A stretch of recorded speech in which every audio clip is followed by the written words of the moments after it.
What's up, Ringside Nation? The Ring Boys are back. Here with my beautiful co-host Artie. Artie, how are we doing? Monday. It's That's all I Monday. got. It's Monday. That's all you need. That explains this card perfectly. Down one on the night. No Doc, but we got his picks. Him and Artie tied. Picks are on your screen. For those of you listening, prediction accuracy. Artie and Doc 8 for 11. Myself 7 for 11. Thanks for that, Josh Fremd. Unbelievable. Um, But yeah, the overall totals are on your screen. I'm not going to read them. I did the math right this time, so don't come at me. And we'll go right into the card. Rose Namajunas doing what Rose Namajunas does, just establishing some dominance, as I'd like to call it. Almost went Tracy Cortez myself on this one. After the weight cut, she cut her hair. If she didn't make weight, I would have taken her, and the stat would have lived on. But she made weight. I went Rose, and I'm glad I did because she showed that being a former champ, experience on your resume definitely helps out. And I feel like she had the corner, she had it going, she had the patience, she had good counters, and she even knocked her eyelash off. So that was pretty cool to see. Artie, how are we feeling? Yeah. I mean, Rose is a former champ, and she showed it tonight. Um, I do feel like at some point we do need something exciting from her. There was a knockdown. You had total control of this whole fight, but like, I feel like there should be something more, like total dominance, especially fighting somebody who's ranked 11 or 10. Um, but Yeah. Tracy just she definitely looked like she wasn't very prepared for this. That's the only way I can put it. Couldn't agree more. And this being in Denver, I feel like the elevation didn't play too much into a factor. I mean, there was a lot of knockouts, a lot of action on this card, from what it seems. So I don't know. I don't know what Tracy could have done better. Maybe next time, don't break Ortega's heart. Move on from there. Um, what we will move into is my boy Muslim Salikov. Round of applause, ringer from the Ring Boys. I'm glad we can all take a Russian, and I'm glad we all hit on him. Uh, yeah, overall, was leaning towards taking Santiago at one point when I saw he was the favorite, and I was just like, nah, I feel like Muslim is gonna just chime in and get in there, and that's what he did. It was a close fight, split decision, but looking at the strikes, like it was the body shots that was the difference maker for Muslim. And I feel like when you are fighting, the higher weight divisions, the more you can use your feet, use the body shots, keep it at a distance, and keep it in that pocket. It definitely does you favors. So that's how I felt. Artie? Yeah, I agree. I was just a little bit worried. The takedowns and the control time on the side of Santiago definitely could have helped him out in the decision, but he did get the W by split. Muslim's just a much better striker. But Yeah, it's exciting. I was on the same kind of like on the fence as you were between picking who was going to win this one. Both not doing too great in the UFC as of late. But I'm glad Muslim was able to pull it out. You and I both. I'm glad we all had it. Glad we all hit on it. And I'm also glad that Jan Silva comes back, fights what, 2 week, 8 day notice? I don't even remember how often, but man, did you see the cut on Drew Dober? You saw the pictures of it, right? Yeah, That was that's terrible. disgusting. That was disgusting. And the spinning elbow at the end, right on top of the cut, was just insult to injury. Going into this one, Doc was texting us behind the scene. He was like, "Boys, Drew Dober has a chin." Well, you didn't do the research on the eyebrow, and that's what ended up leading to the doctor's stoppage. That's what ended up leading to Malaka the card hitting. And I think we really have something here with John Silva, and he's a legit Brazilian fighting nerds, and that camp is just crazy. The amount of prospects and the amount of talent they have. I mean, I think he's here for a while. Would you agree, Artie? Yeah, definitely. And he is someone who's proven that he is more than happy to fight every 2 weeks, which is absolutely insane. But I'm really hoping he does take a break after this one. The fight did go for the 3 rounds. There were some shots thrown both ways, but he did get the win, doctor stoppage. But yeah, John Silva. What's next, right? Ranked fight potentially, maybe too early. I don't think so. Drew Dober is definitely on that line of he could be ranked, 15 to 13 or something like that. Anyway, so I don't think that this would be too far out of line to put him against somebody in the top 15. All I gotta say is Patty wins this month. Throw John Silva right at Patty, please. Please. That'd be insane. Um, Another Brazilian hitting was Gabriel Bonfim. We all had him, and that was Doc's lock of the card. Surprisingly, Doc hit his lock. Alrighty, we'll get to you in a moment. But yeah, Bonfim, just a unanimous decision. Was surprised to see a 29-28 out there. I felt like he did more than enough to get 30-27s across the board. If you look at the strike differential, he almost doubled up Angelusa. And yeah, I mean, in the in the common words of my best friend, it was a fight. Yeah, Lusa went from he was supposed to be like a top-notch prospect to what is going on. The Brian Battle thing was terrible for his name and likeness, and then this was not even close. So I think everybody's pulling their stock from Angelusa, but Gabriel Bonfim, the real deal, could possibly the real deal. Yeah, good card for the Brazilians across the board for the most part.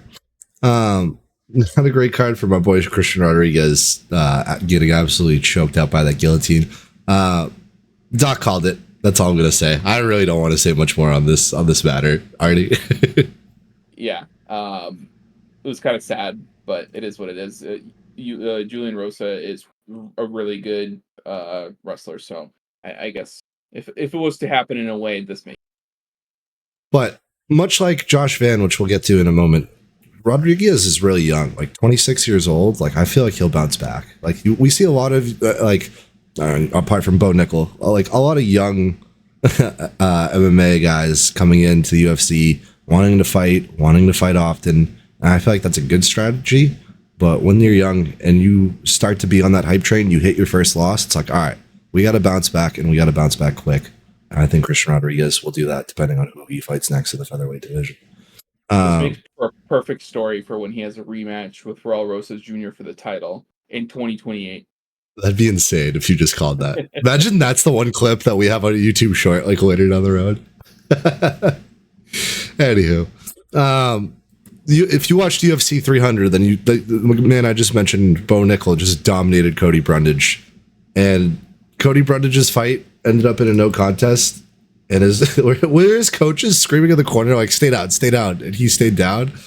Man, Dana White has the scissors right next to his contract. I swear. Like, if you take one more fight and you do something like that or have another horrible performance, man, I hope they put his contract in the paper shredder personally. Artie? Yeah. That it's embarrassing, I guess, is like one of the only ways I can put it. He's been in the UFC for 3 years now. He's fought pretty often, hasn't done incredibly well.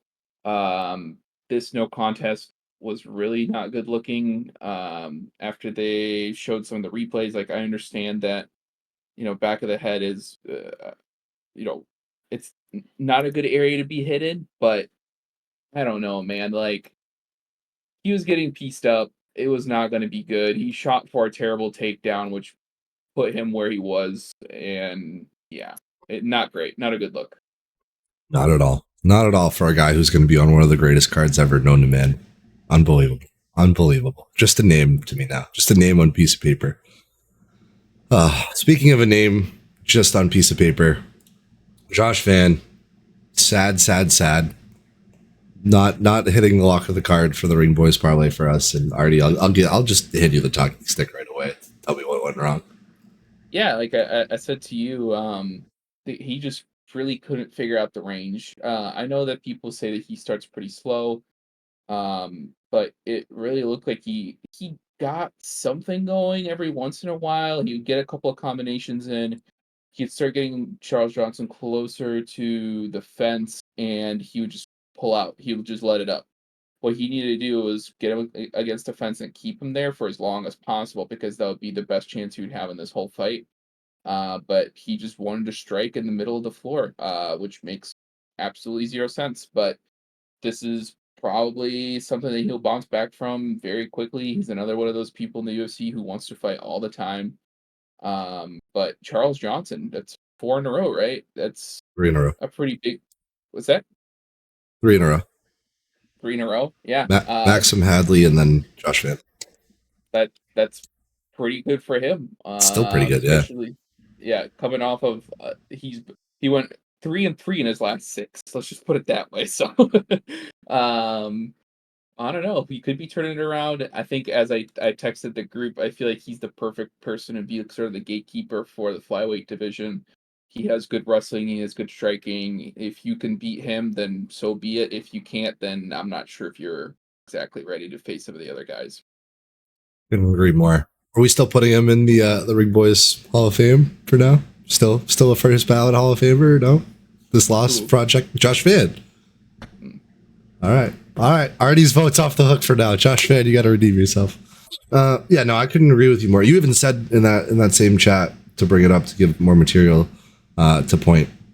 He's going to be a guy where he's going to get to that developing point where he's going to be in the rankings, but he's going to be, in the bottom third, mid to bottom third, just, chasing his next adrenaline rush and big names and trying to get big knockouts. And I feel like he's going to be a good gatekeeper, as you like to say all the time.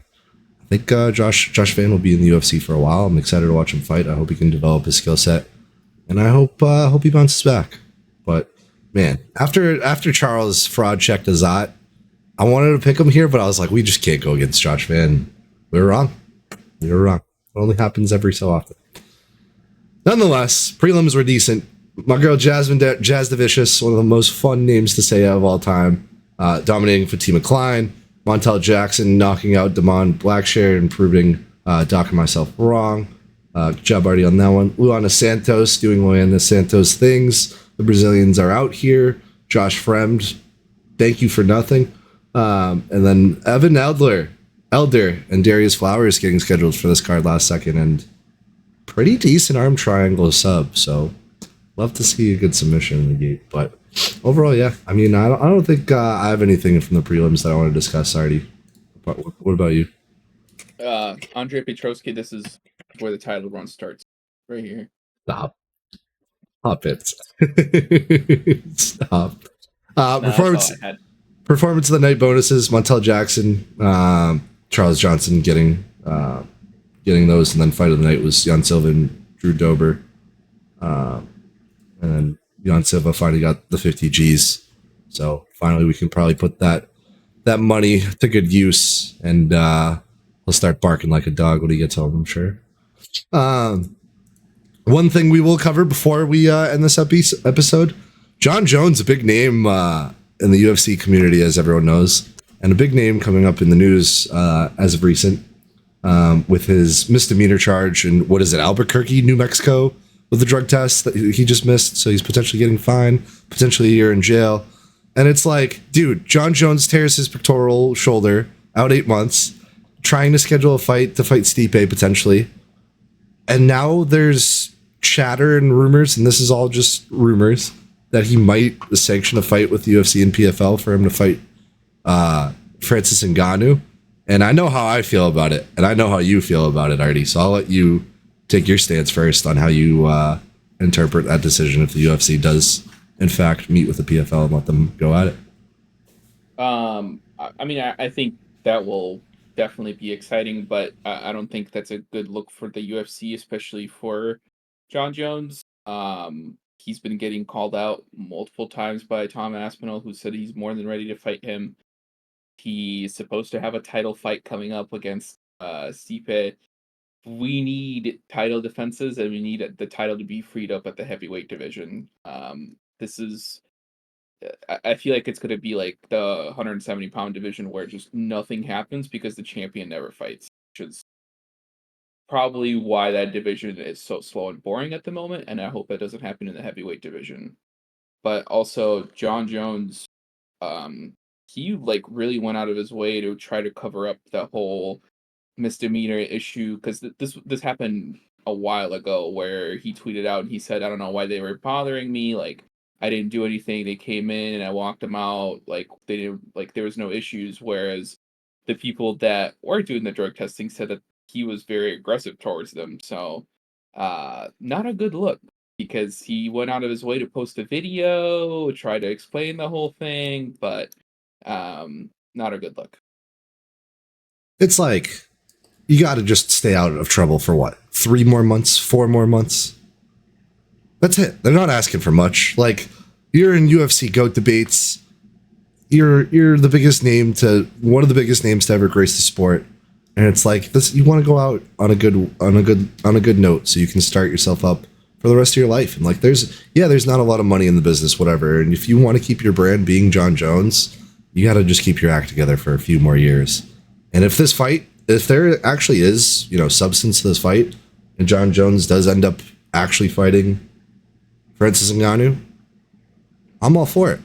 But this does make the PFL look a lot better than it does the UFC, no matter who wins. Like, it's a cash grab for them. It's a bad luck, and it's going to get more clicks, and they're just farming, in my opinion. But Jon Jones, stay off the drugs, stay off the Twitters, stop getting into clickbaits. You're not going to fight Tom Aspinall. You're not going to fight Stipe with this. And if you end up fighting Francis, the MMA community will love it, but forever, I feel like it tarnishes his legacy of it in the UFC. So that's it. That's all we have. I don't know if you want to add anything else before we put the cherry on top on this bad boy. I don't think so. I if that fight ever happens, I'll be so sad the moment Jon Jones for a takedown. Because all we want is to see striking, but it is what it is. Sanction it as a boxing match. I don't care. I actually don't. I would not watch that at all. That sounds somehow even worse. Yeah, 100%. Nonetheless, fight card next weekend, so I'll do a post show for that. And then 304, just right around the corner. We're 2 weeks out. Leon Edwards will be defending his title against Bilal Muhammad. This has been way too long, way too overdue. And be covering those 2 cards. Free in a post show for the pay-per-view, just the post show for the fight night. We'll see you in the next episode. Bye-bye.